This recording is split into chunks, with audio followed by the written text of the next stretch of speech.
Kahapon nga, January 10, 2019, ay naganap ang PBA Media Day kung saan ay incomplete nga ang attendance ng TNT Katropa at hindi rin nakadalo itong si Jason The Blur Castro.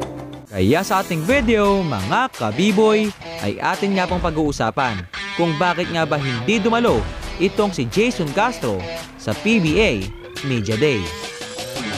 Pero kung bago ka pa lang sa aking channel, ay huwag mong kalimutang mag-subscribe at i-click ang notification bell para ma-update ka. So, let's begin this video. Kahapon nga po ay naganap ang PBA Media Day kung saan ay pawang naging masaya nga ang lahat, especially dahil dinaluhan nga ito ng iba't ibang kupunan sa PBA. Kasama na nga dyan ang team ng TNT Katropa kung saan ay may 6 nga itong representative, pero tanging 2 lang ang nakadalo, which is sila Coach Bong Ravena nga lang at si Anthony Semerad.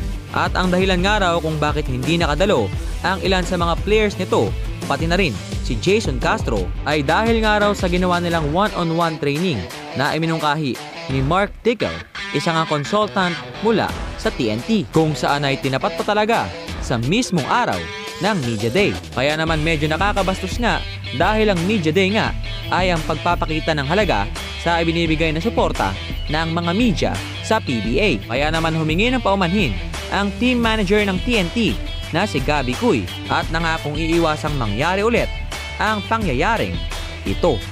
Kaya naman yun, hanggang dito na lang at maraming salamat sa panonood. And once again, this is Bob Gamestyle TV saying, bye-bye!